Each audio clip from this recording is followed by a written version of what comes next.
Being born rich usually means shiny toys, private schools, and a trust fund waiting to solve all your problems. Being born into the Addams family?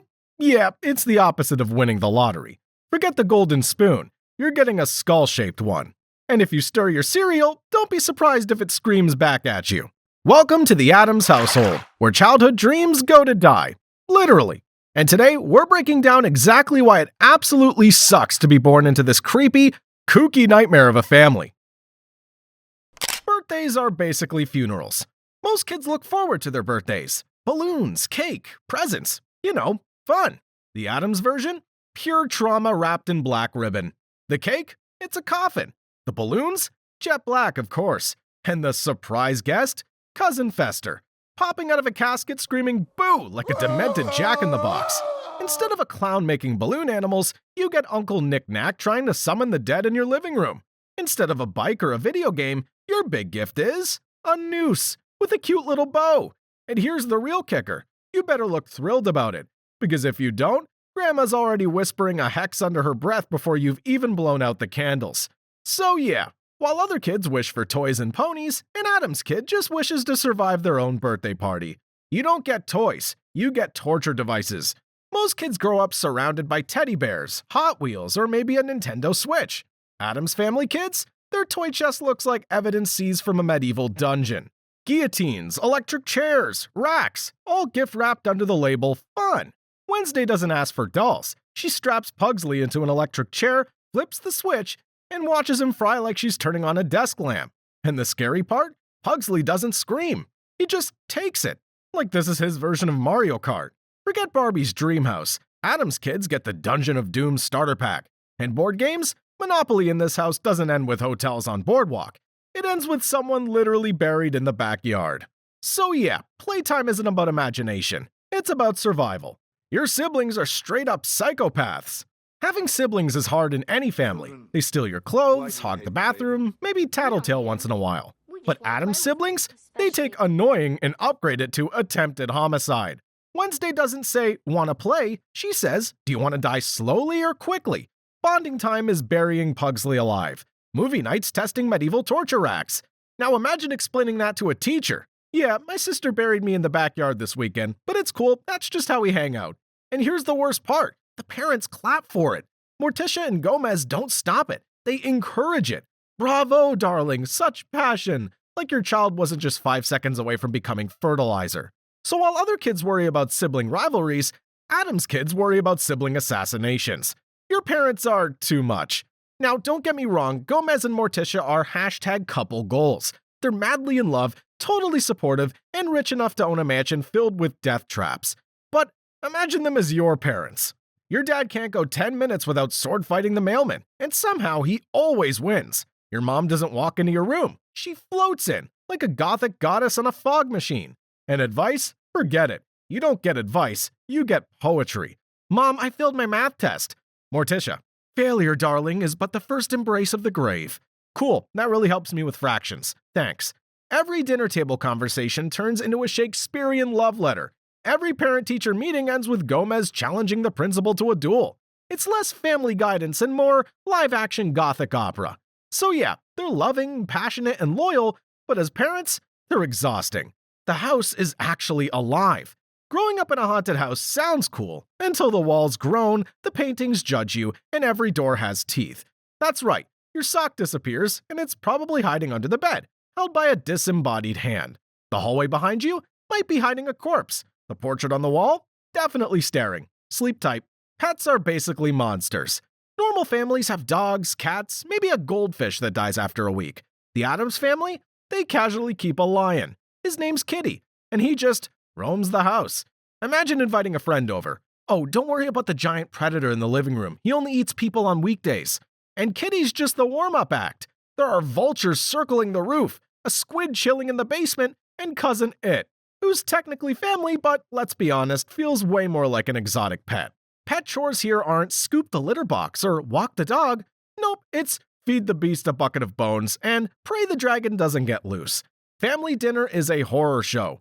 Normal families eat spaghetti, pizza, maybe some leftover lasagna. At the Addams table, dinner looks like a dare.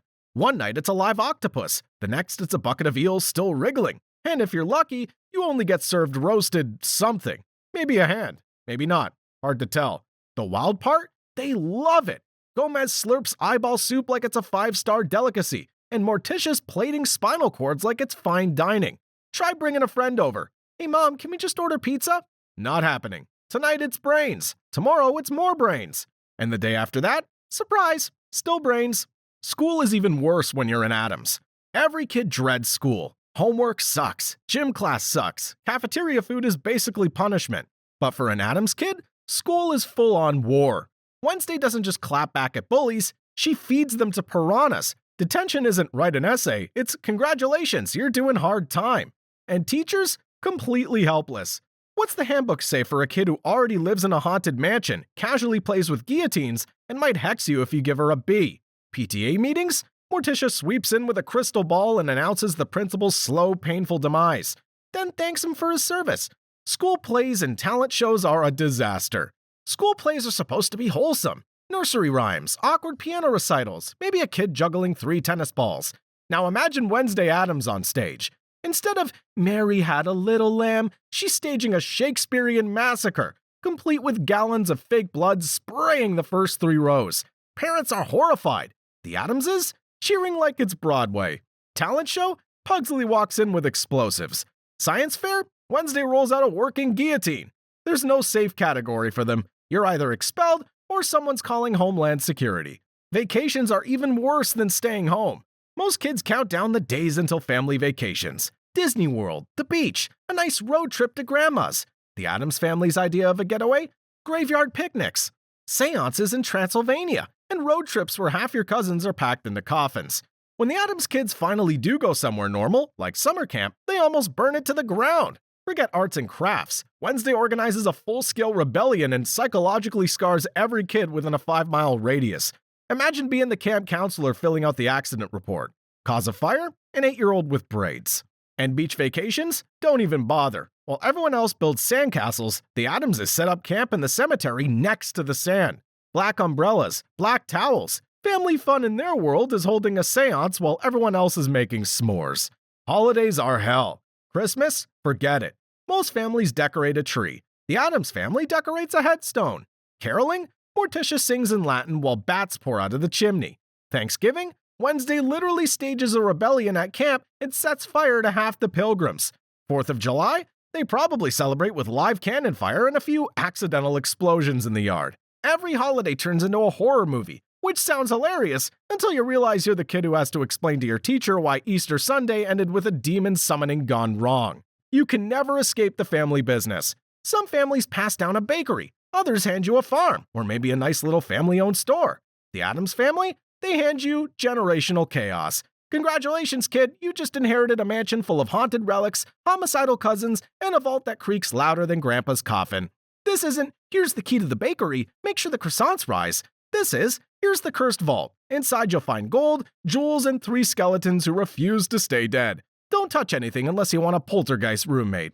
And sure, you could dream of being something normal, an accountant maybe, or a dentist. Except, nope, the Addams bloodline doesn't do normal. You're expected to wear the cloak, swing the sword, and embrace the chaos. Try telling Gomez you want to major in finance instead of fencing. He'll hand you a rapier and say, defend your honor, my child. The worst part? Everyone else in the family's proud of it. You're the only one sitting there like, why does my bedtime lullaby sound like a funeral march played on a pipe organ? Your family motto is basically doom. Most families have nice, inspirational mottos. Family first. Work hard, play hard. Maybe even live, laugh, love. The Addams family motto? We gladly feast on those who would subdue us. Try explaining that at career day. Other kids, my family motto's reach for the stars. You? Yeah, my family motto basically means we eat our enemies. Not exactly LinkedIn friendly. Not something you could slap on a bumper sticker either. But for the Addamses, it's not just a motto, it's a lifestyle. Someone insults you, you don't walk away, you sharpen the guillotine. Someone tries to ground you, joke's on them, you already live in a dungeon. It's one thing to have a creepy house, creepy pets, and creepy holidays, but when your official family slogan is basically a threat, yeah, good luck ever blending in at the school pep rally. Even death isn't an escape. Here's the cruel twist. You might be thinking, well, hey, at least if I die young, I finally escape all this madness. Wrong. Because in the Addams family, death is basically a revolving door. Nobody really leaves. The ghosts don't move on. They move into the guest room. The portraits don't just hang on the wall. They whisper, judge, and tell you when you're about to trip over a loose tile. Family dinner? Yeah, the ancestors might pull up a chair. Cousin What's-His-Name's been dead since 1783, but he still asks you to pass the salt. And don't even think about skipping a reunion. Even the dead ones show up, rattling chains, acting like nothing's weird. So here's the nightmare cherry on top. You don't just get stuck with them for life, you get stuck with them forever. So let's do a quick recap of this cursed childhood. Toys? Torture devices. Siblings? Serial killers in training. School? Basically prison with homework. Vacations? Graveyard field trips.